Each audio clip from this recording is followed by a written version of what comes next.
I told myself it was just a short escape, a little time for me to feel alive again. My husband, Daniel, was a good man, but lately, our marriage had been nothing more than routine. Silent dinners, tired mornings, and empty words. When an old flame, Ryan, reached out and promised me excitement, I gave in. I booked a secret trip with him, pretending to my husband that I was going away with some friends. To make sure there were no interruptions, I blocked Daniel's number before boarding the plane. The trip was everything I thought I wanted. Lavish dinners, laughter, and stolen kisses that made me feel young again. With Ryan, I forgot my responsibilities, my vows, and the man waiting back at home. Every night I convinced myself that this was harmless, that when I came back, I'd slip into my normal life, and Daniel would never know. I believed I was clever enough to hide it. But in quiet moments, guilt knocked on my chest.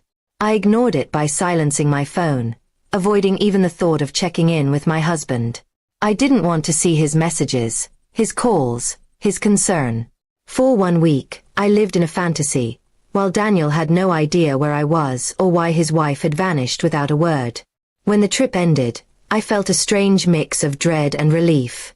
On the plane back home, I unblocked Daniel's number, expecting to see a flood of missed calls and worried messages. But there was nothing. My stomach tightened, but I told myself maybe he was just giving me space. Maybe he'd scold me later for being unreachable. I walked into our house with a forced smile, ready to pretend everything was normal. But something was off. The place was too quiet. His shoes weren't by the door, his jacket wasn't on the chair, and the scent of his cologne was missing. On the kitchen counter, I found a letter with my name written in his familiar handwriting. My hands trembled as I unfolded it. "Emily," it began, "I don't know where you went or why you shut me out, but your silence told me everything I needed to know. A husband should never have to beg for a place in his wife's life." I waited, I worried, and I realized, I deserve more than being blocked out of your world. By the time you read this, I'll be gone. I won't wait for explanations anymore. Goodbye. The words cut deeper than any confrontation could have. My chest burned, my knees went weak, and I collapsed into a chair. I wanted to call him, to scream that it wasn't what he thought, but I knew it was exactly what he thought. My betrayal had written its truth louder than any defense I could make. Days turned into weeks, and there was no sign of Daniel. He didn't answer my calls, my messages, or the letters I mailed to his parents' house. It was as though he had erased me from his life completely, leaving me to sit in the silence of the home we once shared. I had traded loyalty for temporary excitement, and the cost was permanent. Ryan tried to contact me afterward, but I ignored him.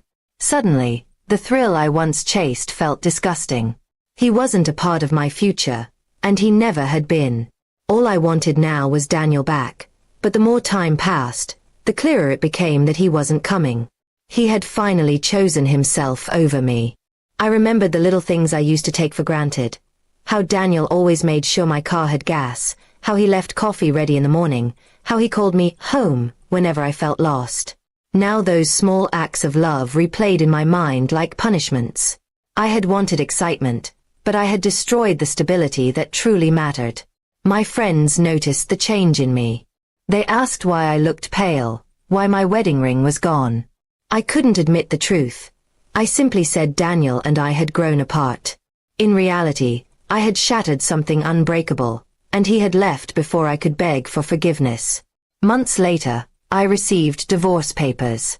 They were straightforward, without anger, without bitterness, just finality. He didn't want revenge, he didn't even want to fight. He simply wanted freedom from me. My signature felt like the last nail sealing the coffin of the life we once had.